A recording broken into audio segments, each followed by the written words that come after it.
Welcome back to get talk. तो आज की इस वीडियो में हम एक नए टॉपिक पे बात करने वाले हैं। टॉपिक का नाम है लीनियर प्रोग्रामिंग। इसके पहले हमने कौन कौन से टॉपिक कवर किए? इसके पहले हमने ट्रांसपोर्टेशन प्रॉब्लम कंप्लीट किया और असाइनमेंट प्रॉब्लम कंप्लीट किया, राइट। तो जिन लोगों ने अगर वो पुराने वीडियोस नहीं देखे हैं तो पहले वो वीडियोस जरूर हमारे इंडस्ट्रियल इंजीनियरिंग के प्लेलिस्ट में जाएं और उन वीडियो को देखें।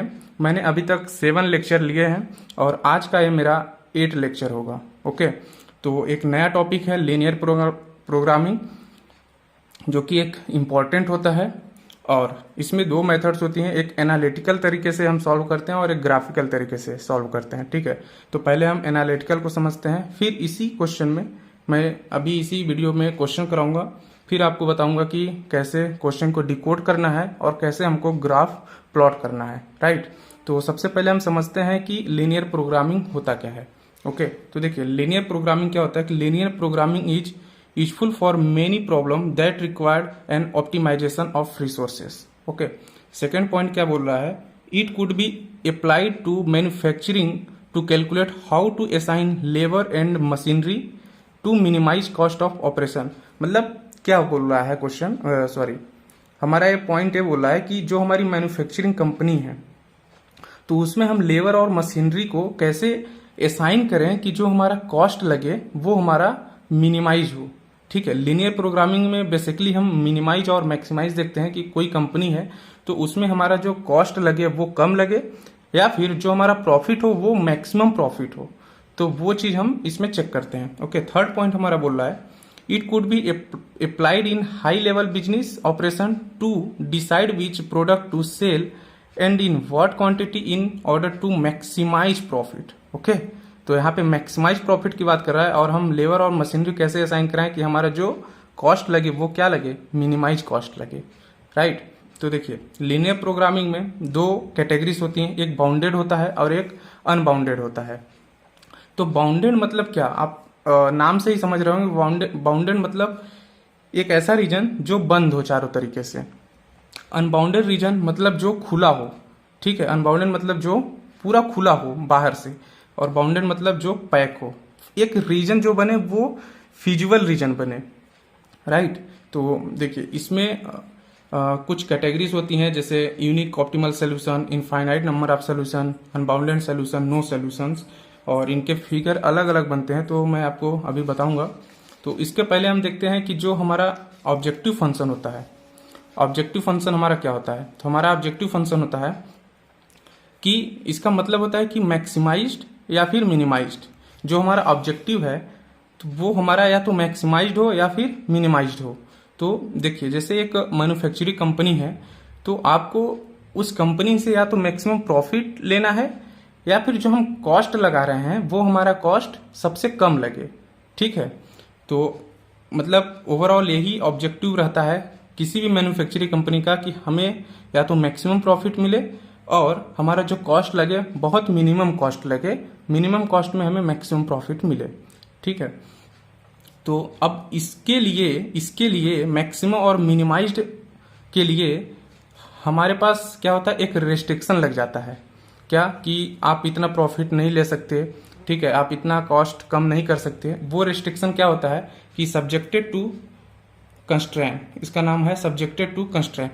तो देखिए बोल रहा है कि restriction placed on the firm by the operating environment state in linear relationship of the decision variable. Okay, तो देखिए जैसे कि मैं एक एग्जांपल आपको देता हूं।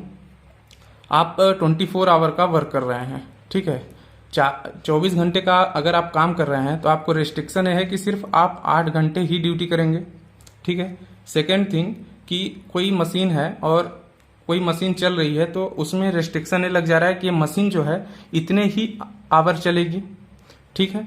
या फिर कोई अगर आप मटेरियल मंगा रहे हैं, कोई रॉ मटेरियल आप मंगा रहे हैं तो कंपनी बोल रही है कि आपको जो रॉ मटेरियल मिलेगा सिर्फ इतना ही मिल सकता है।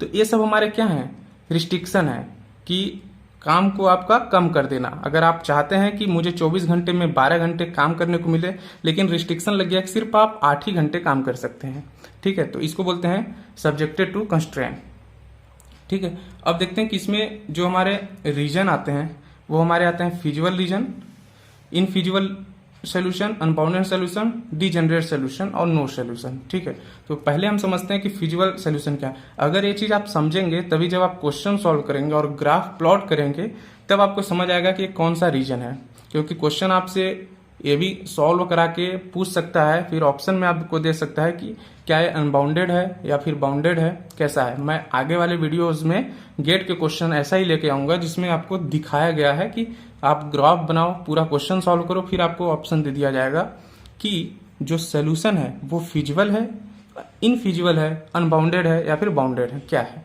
तो आपको सिलेक्ट करना होगा। राइट, तो वो चीज जानने से पहले आपको ये जानना होगा कि फिजिबल सोल्यूशन क्या होता है। तो फिजिबल सोल्यूशन में दो कैटेगरीज होती हैं। पहला होता है कि यूनिक सोल्यूशन, दूसरा होता है मल्टीपल सोल्यूशन या फिर optimal solution. Sir unique solution means जो आप मैक्सिमम प्रॉफिट या फिर मिनिमम प्रॉफिट निकालेंगे ऑब्जेक्टिव फंक्शन से, राइट, ऑब्जेक्टिव फंक्शन से, तो वो हमारा यूनिक होना चाहिए। मतलब अगर जो वैल्यूज आनी चाहिए सिर्फ यूनिक आनी चाहिए, एक ही आनी चाहिए। और मल्टीपल सोल्यूशन मतलब होता है कि जो हम ऑब्जेक्टिव फंक्शन से मैक्सिमम और मिनिमम प्रॉफिट देख रहे हैं वो हमारा मल्टीपल होना चाहिए। मतलब जो वैल्यूज आएंगी आपकी वो एक से ज्यादा आएंगी, मतलब सेम वैल्यूज एक से ज्यादा आएंगे, वो हमारा मल्टीपल सोल्यूशन कहलाता है। राइट, तो इसका जो फिगर बनता है ना इनफिजिबल सोल्यूशन का फिगर बनता है कि देखिए, ये हमेशा आप याद रखें कि ये सभी जितने भी फिगर हैं आपके फर्स्ट क्वाड्रेंट में बनेंगे, क्योंकि इसमें दो वेरिएबल्स होते हैं। पहला वेरिएबल होता है x और दूसरा वेरिएबल होता है y, और ये हमेशा क्या होता है, greater than equal to 0। Okay, अगर मैं इसका आपको एग्जांपल दूं तो मान लो आपके पास एक पेन है ब्लू और दूसरा पेन है आपके पास ब्लैक। तो जो मैन्युफैक्चर कंपनी होगी वो अगर इसको बना रही है तो 0 से तो ज़्यादा ही बनाएगी, वो कभी निगेटिव में जाएगी नहीं। ठीक है, कोई भी कंपनी होगी अगर कुछ मैन्युफैक्चर कर रही है तो माइनस में नहीं जाएगी, वो हमेशा चाहेगी कि हमारा 0 से ज़्यादा हो, प्रॉफिट हो। तो हमेशा x और y क्या होगा, ग्रेटर देन इक्वल टू 0 होगा। ठीक है, ये आप याद रखें। अगर क्वेश्चन में नहीं भी लिखा है फिर भी आपको ये चीज़ एज्यूम करके चलना है कि जो हमारा कंस्ट्रेंट्स हैं वो x और y जो अननोन वेरिएबल्स हैं ये हमारे ग्रेटर देन इक्वल टू 0 होंगे, इसलिए हमारा जो ग्राफ बनता है वो फर्स्ट क्वाड्रेंट में बनता है। ठीक है, तो देखिए जो फिजिबल सोल्यूशन होता है, अगर मैं रेंडमली एक लाइन लिया हूँ आपको समझाने के लिए, तो अगर मैं एक ग्राफ बना रहा हूँ और हमारे जो दो लाइन्स आ रही हैं, दो इक्वेशन है, सपोज दो इक्वेशन है और दोनों इक्वेशन की अलग अलग लाइन्स आ रही हैं, मैं इसको दे देता हूँ L1 लाइन और इसको दे देता हूँ L2 लाइन। ठीक है, तो ये जो कॉमन रीजन बन रहा है ना, ये जो लाइन आ रही है, ये कॉमन जो रीजन बन रहा है दोनों लाइन का कॉमन रीजन, तो ये जो हमारा रीजन है ये हमारा रीजन कहलाता है फिजिबल रीजन, या फिर उसको हम बोल सकते हैं सोल्यूशन रीजन। ओके, तो ये हमारा होता है फिजिबल रीजन। अब हम बात करें कि इनफिजिबल सोल्यूशन क्या होता है या इनफिजिबल रीजन मतलब जो हम ग्राफ बना रहे हैं, ये मान लीजिए L1 लाइन है और ये L2 लाइन है, तो L1 लाइन का जो ग्राफ बन रहा है वो ओरिजिन साइड आ रहा है, ये हमारा क्या है, ओरिजिन है। तो ओरिजिन साइड आ रहा है मतलब जो हमारी लाइन बन रही है वो ट्रू बन रही है। ट्रू इन द सेंस कि जो हमारा अगर मैं इसके थ्रू आपको समझाऊं तो देखिए, कोई अगर इक्वेशन है यहाँ पे, मान लीजिए कोई भी इक्वेशन है आप लिख सकते हैं, तो ये जो हमारा इक्वेशन है ये 0 जो यहाँ पे आएगा, या फिर यहाँ पे कोई वैल्यूज आएंगी, सपोज आप मान सकते हैं कि 5 आ रही है वैल्यूज, तो जो 5 है ये क्या है, 0 से बड़ा है, मतलब हमारा क्या है, ट्रू है कि हाँ भाई 5 जो है 0 से बड़ा है, तो ये हमारा ओरिजिन साइड आएगा। ठीक है, तो उसी तरह ये जो दिखा रहा है ये हमको फॉल्स बता रहा है। जब मैं क्वेश्चन सॉल्व करूंगा तब आपको ये चीज क्लियर होगा। ठीक है, अभी आप यही समझें कि हमको फॉल्स बता रहा है, मतलब ओरिजिन से जो हमारी जा रही है लाइंस वो दूर जा रही है और ये हमारी भी इस साइड जा रही है, तो मतलब ये तो कभी मिलेंगी नहीं। अगर ये इसको आप ऐसे पैरेलली लेते जाइए और इसको इधर ऐसे पैरेलली लेते जाइए तो ये दोनों लाइनें कभी इंटरसेक्ट एक दूसरे से कभी भी मिलेंगी नहीं। ठीक है, तो मतलब इनका कोई फिजिबल रीजन तो बन नहीं रहा है, एक कॉमन रीजन नहीं बन रहा है, इसलिए हम इसको बोल रहे हैं कि इनफिजिबल रीजन, या फिर इसको आप बोल सकते हैं कि इनफाइनाइट रीजन। ठीक है, या फिर नो फिजिबल रीजन, ये भी आप बोल सकते हैं। ठीक, थर्ड हम बात करें किसकी, अनबाउंडेड सोल्यूशन की। तो अनबाउंडेड सोल्यूशन मतलब होता है कि जो हमारा फर्स्ट ग्राफ बन रहा है, ये फर्स्ट ग्राफ में ये जो दो लाइनें हैं, इसको L1 और इसको L2, तो ये जो दो लाइनें हैं ये हमारी कहाँ जा रही हैं, ये देखिए ये हमारी एक कॉमन रीजन बन रहा है, लेकिन जो लाइनें जा रही हैं पूरे अनबाउंडेड, मतलब पूरे लाइन बाहर की तरफ जा रही हैं। मतलब ये जब भी जाएंगी तो पूरा एक इक्वल डायरेक्शन में बाहर ही जाएंगी, ये कहीं भी एक दूसरे से मिलेंगी नहीं, एक ऐसा कॉमन रीजन नहीं बनाएंगी जहां पे वो बाउंडेड हो जाए। तो ये हमेशा बाहर ही जाएंगी, इसलिए हम इसको बोलते हैं अनबाउंडेड रीजन। ठीक है, ये मतलब ये इन्फिनिटी की ओर जाएंगी, ओरिजिन की साइड नहीं आएंगी और दोनों अलग अलग जाएंगी, तो अनबाउंडेड रीजन हो गया। अब हम बात करें कि डीजेनरेट सोल्यूशन क्या होता है। डीजेनरेट सोल्यूशन, बहुत लोग ये चीज़ नहीं बताते हैं, लेकिन मैं आपको बता रहा हूँ कि डीजेनरेट सोल्यूशन क्या होता है। जहाँ पे 3 या 3 से अधिक लाइन किसी एक ही पॉइंट पे इंटरसेक्ट करती हैं, उसको हम डीजेनरेट लाइंस या डीजेनरेट सोल्यूशन बोलते हैं। ओके, देखिए एक लाइन ए है, एक लाइन ए है और एक लाइन ए है, ये तीनों लाइन किसी एक पॉइंट पे इंटरसेक्ट कर रही हैं, किसी एक ही पॉइंट पे, इसलिए हम इसको बोल रहे हैं डीजेनरेट सोल्यूशन। और ये क्या बना रहा है, एक कॉमन रीजन बना रहा है। ठीक है, तो मतलब ये हमारा क्या होगा, ये तो हमारा फिजिबल रीजन होगा, लेकिन इसको हम पूरा क्या बोलेंगे, डीजेनरेट सोल्यूशन बोलेंगे, क्योंकि 3 लाइन किसी एक ही पॉइंट पे इंटरसेक्ट कर रही हैं। ओके, और इन फिजिबल में कोई भी लाइन इंटरसेक्ट नहीं करती हैं। तो आई होप कि ये पूरा चीज आपको समझ आया होगा कि ग्राफ कैसे है, कैसा है। ठीक है, अब हम आपको एक क्वेश्चन के थ्रू समझाएंगे कि जो हमारा क्वेश्चन है वो क्या कह रहा है और आपको ऐसे क्वेश्चन को डिकोड कैसे करना है। ठीक है, तो सबसे पहले आप क्वेश्चन पढ़िए कि क्वेश्चन क्या बोल रहा है। अब वीडियो को पॉज करके क्वेश्चन पढ़ सकते हैं, समझ सकते हैं। आपको ट्राई यही करना है कि क्वेश्चन को आप एक बार अच्छे से रीड करें, ज़्यादा टाइम आपको नहीं लगेगा, 1 मिनट के अंदर आप रीड कर लेंगे। ठीक है, तो चलिए मैं क्वेश्चन पढ़ता हूँ। क्वेश्चन बोल रहा है कि a company produce 2 type of goods. Okay, 2 type of goods A and B. ठीक है, that required gold and silver. ठीक है, each unit of type A required 3 gram of silver and 1 gram of gold. ठीक है, will that A type of B required 1 gram B. Type B को क्या required है, 1 gram of silver and 2 gram of gold. The company can use at the most 9 gram of silver.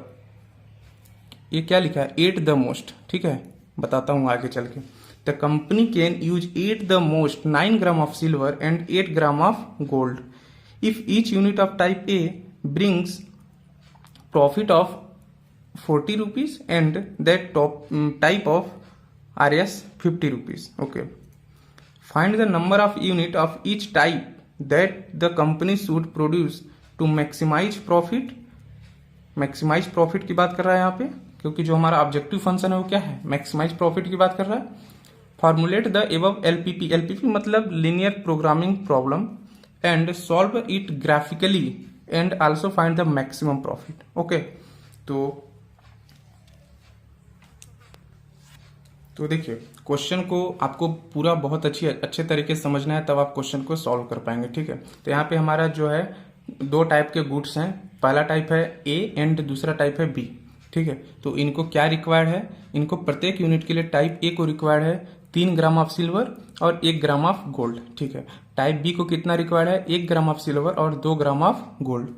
तो company जो बोल रही है कि हमको एट द मोस्ट का मतलब क्या होता है, ज्यादा से ज्यादा, मतलब एक फिक्स लिमिट होती है कि इतने तक आपको करना है, इससे कम। ठीक है, और एट लिस्ट का मतलब क्या होता है, कम से कम। ठीक है, तो एट द मोस्ट मतलब ज्यादा से ज्यादा 9 ग्राम of silver and 8 gram of gold. और बोल रहा है कि ईच यूनिट ऑफ टाइप ए को कितना प्रॉफिट हो रहा है, 40 रुपए का, और टाइप बी को कितना प्रॉफिट हो रहा है, 50 रुपए का। तो ये जो हमको प्रॉफिट बता रहा है ना, ये हमको ऑब्जेक्टिव बता रहा है कि हमारा जो प्रॉफिट हो रहा है 40 रुपए का और टाइप बी को प्रॉफिट हो रहा है 50 रुपए का। तो हमें क्या फाइंड करने को बोल रहा है, find the number of unit of each type, प्रत्येक टाइप के लिए number of unit, and company should produce maximum profit. जो हमारी कंपनी है वो मैक्सिमम प्रॉफिट प्रोड्यूस करे, और इसको फॉर्मुलेट करना है कैसे, LPP के थ्रू।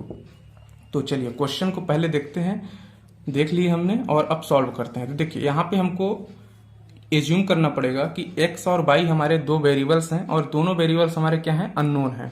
तो अननोन वेरिएबल है, तो मैंने x को माना है amount of good type A के लिए है, और ये हमारा जो b है ये टाइप b का है। ठीक है, तो y हमने माना है टाइप b के लिए, और एक्स हमने माना है टाइप ए के लिए। ओके, तो देखिए सबसे पहले हमको क्या करना है, ऑब्जेक्टिव फंक्शन बनाना है। ऐसे क्वेश्चन में आपको सबसे पहले ऑब्जेक्टिव फंक्शन बनाना है, और आप जब क्वेश्चंस पढ़ेंगे अच्छे से तभी आप बना पाएंगे। तो देखिए ऑब्जेक्टिव फंक्शन हमारा क्या होगा, ऑब्जेक्टिव फंक्शन हमारा मैक्सिमम प्रॉफिट की बात कर रहा है, तो मैक्सिमम प्रॉफिट हमने इसको माना लेट जेड, तो जेड इक्वल टू हमारा मैक्सिमम प्रॉफिट क्या होगा, मैक्सिमम प्रॉफिट हमारा 40 रुपए किसके लिए है, टाइप ए के लिए। टाइप ए को हमने क्या माना है, एक्स, तो 40x plus. Second type B के लिए कितना है, 50 रुपए, और टाइप बी को हमने क्या माना है, वाई, तो ये हो गया 50y। ये हमारा क्या हो गया, ये हमारा हो गया मैक्सिमम प्रॉफिट के लिए ऑब्जेक्टिव फंक्शन।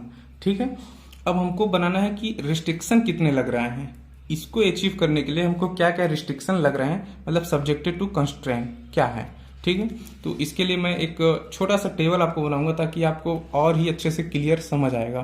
तो चलिए, एक है हमारे पास सिल्वर और दूसरा है हमारे पास गोल्ड। ठीक है, और इसके लिए एक टाइप ए है और टाइप बी है। ओके, तो जो हमारा सिल्वर है, सिल्वर के लिए हमको कितना बोल रहा है कि रिक्वायर्ड हमको कितना है प्रत्येक यूनिट के लिए, टाइप ए के लिए है 3 ग्राम ऑफ सिल्वर, तो सिल्वर है 3 ग्राम, और हमारा गोल्ड कितना है, वो 1 ग्राम। गोल्ड हमारा कितना है, 1 ग्राम टाइप ए के लिए। टाइप बी के लिए कितना है, रिक्वायर्ड है 1 ग्राम ऑफ सिल्वर और 2 ग्राम ऑफ, ये देख सकते हैं 2 ग्राम ऑफ गोल्ड। ठीक है, और ये 3 ग्राम और 1 ग्राम किसके लिए थे, टाइप 1 के लिए। टाइप बी के लिए 1 ग्राम सिल्वर और 2 ग्राम गोल्ड, तो 1 ग्राम सिल्वर 2 ग्राम गोल्ड। ठीक है, अब हमसे बोल रहा है, ध्यान से पढ़िएगा, the company can use at the most 9 gram of silver. At the most, इसका मतलब मैंने अभी बताया ना कि इसका मतलब है ज्यादा से ज्यादा 9 ग्राम हमको सिल्वर कर रहा है और 8 ग्राम हमको क्या कर रहा है, गोल्ड कर रहा है। मतलब सिल्वर के लिए ज्यादा से ज्यादा इक्वल टू ग्रेटर देन या इक्वल टू 9 ग्राम और greater than equal to 8 gram. Gold के लिए 8 ग्राम है, 9 ग्राम है सिल्वर के लिए। अब इसको हमको लिखना कैसे है, सब्जेक्टेड टू में। ठीक है, देखिए 3 ग्राम हमारा सिल्वर है और हमने सिल्वर मतलब क्या माना है, एक्स और वाई के उसमें माना है हमने, तो हम इसको लिख सकते हैं 3x plus Y greater than equal to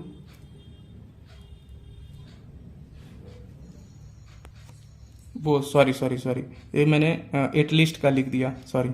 ये हमारा क्या होगा, एट मोस्ट बोल रहा है ना, एट मोस्ट मतलब ज्यादा से ज्यादा, तो जो हमारा रिस्ट्रिक्शन लगेगा ज्यादा से ज्यादा लगेगा वो 9 ग्राम पे, तो लेस देन 9 और लेस देन 8। ओके, तो यहाँ भी होगा कि 3x plus Y less than equal to 9 और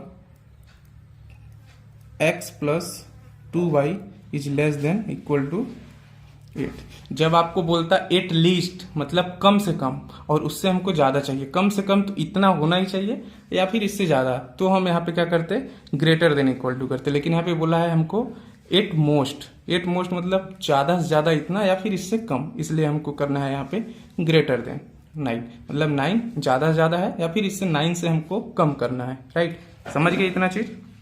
ओके, तो अब देखिए इसको आपको समझना कैसे है कि जो हमारा रीजन बनेगा वो कौन सी लाइन हमारी ओरिजिन साइड आएगी और कौन सी लाइन हमारी ओरिजिन से दूर जाएगी। ठीक है, देखिए सपोज हमने अब यहाँ पे लिखना एक चीज आप भूल रहे हैं क्या, x और y always greater than equal to 0। ठीक है, तो सपोज मैंने लेट किया कि x इक्वल टू 0, हमने यहाँ पे x और y पे 0 अगर रखा तो हमारा क्या आ रहा है, यहाँ भी 0 रखेंगे, यहाँ भी 0 रखेंगे, मतलब 0 इज लेस देन, मतलब 0 is less than equal to 9 और 0 is less than equal to 8। इसका मतलब क्या समझे, क्या 0 9 से क्या है, छोटा है, यस छोटा है, और 0 जो है 8 से छोटा है क्या, हाँ छोटा है, मतलब ये दोनों की दोनों क्या है, ट्रू है। और जब ट्रू है तो जो हमारी लाइन बनेगी वो कहाँ बनेगी, ओरिजिन साइड बनेगी। अगर यहीं पे यहाँ पे अगर ग्रेटर देन होता, ठीक है, अगर एट लिस्ट का केस होता और यहाँ पे ग्रेटर देन इक्वल टू होता, 0 इज ग्रेटर देन 9, क्या 0 9 से बड़ा है, नहीं है ना, मतलब ये फाल्स का केस होता। जब ये फाल्स का केस होता, जो हमारी लाइन बनेंगी वो कहाँ बनेगी, ओरिजिन से दूर बनेंगी। राइट, तो ठीक है, तो हमारे दो इक्वेशन है कौन कौन से, 3x प्लस 9 और इसको आप लिख सकते हैं 3x plus Y equal to 9 और x plus 2y equal to 8। ये दो हमारे इक्वेशन बन गए। आप इसको ऐसा लिख सकते हैं। इसमें हमको x और y की वैल्यू निकालनी है, ठीक है। तो मैंने x और y की हमारी क्या वैल्यू होगी, जब x बराबर आप यहाँ पे 0 डालेंगे, फर्स्ट इक्वेशन में x बराबर 0 डालेंगे यहाँ पे, तो y बराबर अपने को कितना मिलेगा 9। और जब y बराबर आप 0 डालेंगे तो x बराबर कितना मिलेगा आपको 3, ठीक है।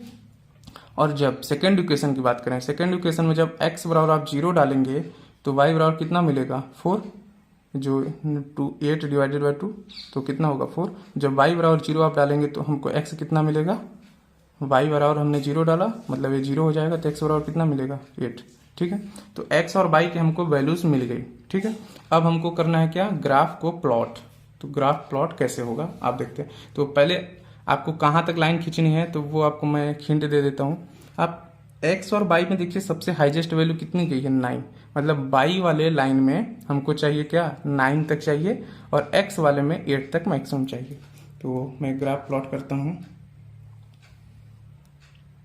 आपने एक फर्स्ट क्वाड्रेंट बनाया, ठीक है, और आपको एक एग्जाम में आपके पास तो स्केल रहेगा नहीं और आप स्केल से कर भी नहीं सकते क्योंकि टाइम टेकिंग हो जाएगा, इसलिए आपको रेंडमली अपने अंदाजे के अकॉर्डिंग लाइन खींचने हैं। जैसे मैंने यहाँ पे 1 2 3 4 5 6 7 और 8 एक 9, ठीक है।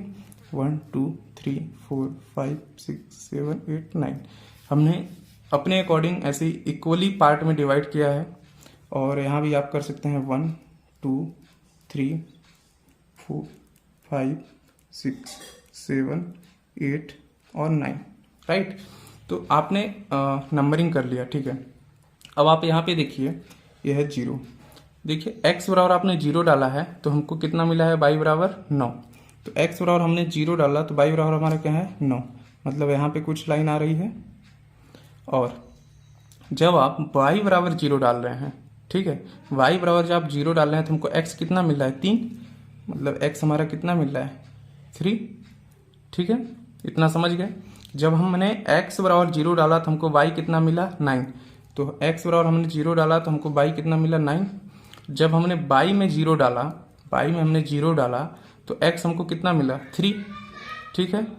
नेक्स्ट सेकंड, इसको पहले फर्स्ट वाली लाइन हम ड्रॉ कर लेते हैं, ठीक है। तो कोशिश करें कि सही लाइन आए। तो हमारी लाइन कौन सी होगी L1, ठीक है। ये हमारी लाइन ओरिजिन साइड आएगी या फिर ओरिजिन से बाहर जाएगी।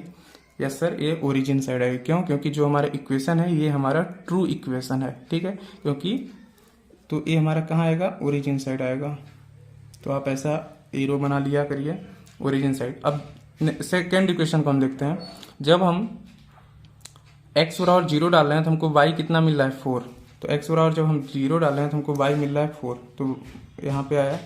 और जब हम y बराबर 0 डाल रहे हैं तो हमको x कितना मिल रहा है 8, x हमको कितना मिल रहा है 8। तो इसको हमको मिलाना है दोनों लाइन को, ये मिला दिए तो ये हमारा क्या हो गया L2 लाइन, ठीक है। ये हमारी L2 लाइन हो गई। तो ये भी किधर आएगा, ओरिजिन साइड आएगा, ओरिजिन साइड आएगा। अब हमको ये दोनों लाइन में देखना है कि हमारा कॉमन रीजन कहाँ पे बन रहा है, ठीक है। जो ऐसा रीजन जो दोनों लाइन में कॉमन हो।